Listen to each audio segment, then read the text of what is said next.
Genesis chapter 47. Then Joseph went to see Pharaoh and told him, "My father and my brothers have arrived from the land of Canaan. They have come with all their flocks and herds and possessions, and they are now in the region of Goshen." Joseph took 5 of his brothers with him and presented them to Pharaoh. And Pharaoh asked the brothers, "What is your occupation?" They replied, "We, your servants, are shepherds, just like our ancestors. We have come to live here in Egypt for a while, for there is no pasture for our flocks in Canaan. The famine is very severe there. So please, we request permission to live in the region of Goshen." Then Pharaoh said to Joseph, "Now that your father and brothers have joined you here, choose any place in the entire land of Egypt for them to live. Give them the best land of Egypt. Let them live in the region of Goshen. And if any of them has special skills, put them in charge of my livestock too." Then Joseph brought in his father Jacob and presented him to Pharaoh. And Jacob blessed Pharaoh. "How old are you?" Pharaoh asked him. Jacob replied, "I have traveled this earth for 130 hard years, but my life has been short compared to the lives of my ancestors." Then Jacob blessed Pharaoh again before leaving his court. So Joseph assigned the best land of Egypt, the region of Ramesses, to his father and his brothers, and he settled them there, just as Pharaoh had commanded. And Joseph provided food for his father and his brothers in amounts appropriate to the number of their dependents, including the smallest children. Meanwhile, the famine became so severe that all the food was used up, and people were starving throughout the land of Egypt and Canaan. By selling grain to the people, Joseph eventually collected all the money in Egypt and Canaan, and he put the money in Pharaoh's treasury. When the people of Egypt and Canaan ran out of money, all the Egyptians came to Joseph.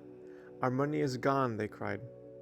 "But please, give us food, or we will die before your very eyes." Joseph replied, "Since your money is gone, bring me your livestock. I will give you food in exchange for your livestock." So they brought their livestock to Joseph in exchange for food.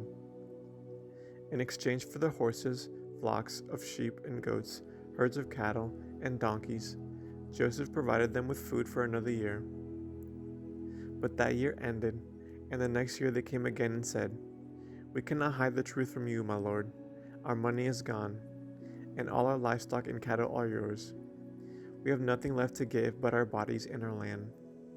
Why should we die before your very eyes? Buy us and our land in exchange for food. We offer our land and ourselves as slaves for Pharaoh. Just give us grain so we may live and not die, and so the land does not become empty and desolate." So Joseph bought all the land of Egypt for Pharaoh. All the Egyptians sold him their fields because the famine was so severe, and soon all the land belonged to Pharaoh. As for the people, he made them all slaves, from one end of Egypt to the other. The only land he did not buy was the land belonging to the priests. They received an allotment of food directly from Pharaoh, so they didn't need to sell their land. Then Joseph said to the people, "Look, today I have bought you and your land for Pharaoh. I will provide you with seed so you can plant the fields. Then when you harvest it, 1/5 of your crop will belong to Pharaoh.